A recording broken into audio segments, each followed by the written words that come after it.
Bab seterusnya adalah analisis dapatan kajian.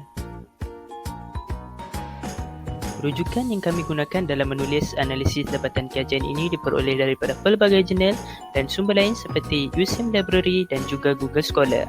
3 objektif kajian yang kami gunakan adalah yang pertama, menjelaskan latar belakang kemunculan kaedah saintifik. Yang kedua, menjelaskan kelemahan kaedah saintifik dalam menyelesaikan masalah kemanusiaan. Dan yang terakhir, kami akan menjelaskan kaedah lain untuk menyelesaikan masalah kemanusiaan ini. 3 ciri kaedah saintifik. Yang pertama, mekanismenya adalah untuk memperoleh ilmu pengetahuan. Yang keduanya, ia terlalu bergantung pada akal manusia dan juga fakta. Dan yang terakhir, ianya tidak boleh dipengaruhi oleh unsur-unsur luar. Kisah abad ke-18 hingga ke-19.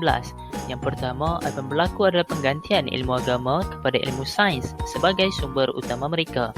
Yang kedua, sains dilihat lebih bersifat objektif dalam memberikan kebenaran tentang sesuatu perkara.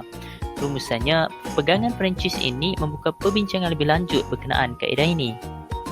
Kaedah saintifik muncul ketika revolusi sains pada abad ke-17 hingga ke-18.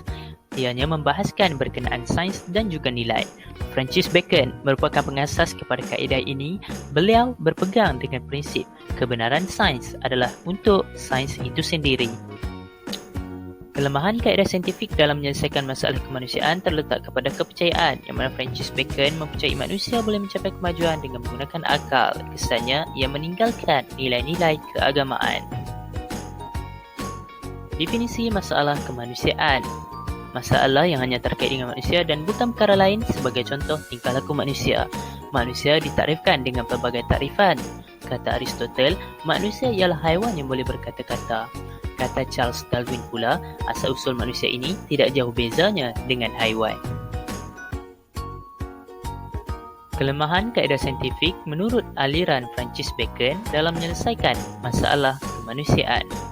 Yang pertamanya, terlalu bergantung kepada logik akal dan sains sehingga mengabaikan nilai-nilai agama. Seterusnya, merosakkan alam sekitar dan gangguan ke atas rohani manusia itu sendiri.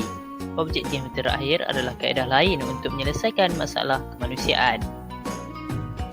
Antara kaedah yang boleh digunakan dalam menyelesaikan masalah kemanusiaan, yang pertama, manusia perlu kembali kepada agama dan tradisi keilmuan yang sebenar.